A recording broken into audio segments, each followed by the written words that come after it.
ज्येष्ठ नागरिकांसाठी राज्य सरकारच्या माध्यमातून एक अतिशय महत्त्वाचा निर्णय घेण्यात आलेला आहे। ज्येष्ठ नागरिकांना अनेक सुख आणि सुविधा किंवा लाभ हे सरकारकडून दिले जातात, परंतु प्रत्यक्षात त्यांच्यापर्यंत पोहोचतच नाहीत। यासाठी आज एक राज्य सरकार आणि प्रशासनाच्या माध्यमातून एक बैठक पार पडलेली आहे। या बैठकीमध्ये निर्णय घेण्यात आलेला आहे की ज्येष्ठ नागरिकांसाठी जे काही लाभ दिले जातात किंवा ज्येष्ठ नागरिकांच्या ज्या काही तक्रारी आहेत, ज्या काही सुविधा आहेत, ते प्रत्यक्षात त्यांच्यापर्यंत पोहोचाव्या यासाठी त्यांच्यासाठी एक महत्त्वपूर्ण निर्णय घेण्यासाठी महसूल मंत्री यांच्या अध्यक्षतेखाली एक बैठक ही राज्य सरकार आणि प्रशासनाच्या माध्यमातून पार पडली।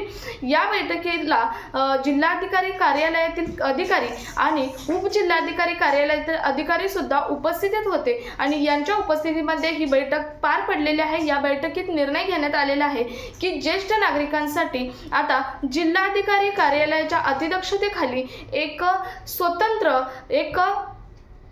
जे तक्रार निवारण केंद्र ज्याला म्हणतात ते तक्रार निवारण केंद्र हे स्थापन करण्यात येणार आहे आणि या तक्रार निवारण केंद्रावरती जे ज्येष्ठ नागरिक आहे त्या ज्येष्ठ नागरिकांनाच पहिलं प्राधान्य देण्यात येणार आहे। तर अतिशय महत्त्वाची ही अपडेट किंवा जो निर्णय आहे तो राज्य सरकारच्या माध्यमातून ज्येष्ठ नागरिकांसाठी घेण्यात आलेला आहे। याचा एक इन डिटेल व्हिडिओ आपल्या चॅनलवर पोस्ट केलेला आहे। खाली दिलेल्या छोट्याशा ट्रायंगलवरती क्लिक करून तुम्ही तो व्हिडिओ पाहू शकता। सो हा कामाचा व्हिडिओ जास्तीत जास्त ठिकाणी शेअर करा। भेटूयात पुढच्या एका नवीन अपडेट सोबत, तोपर्यंत धन्यवाद।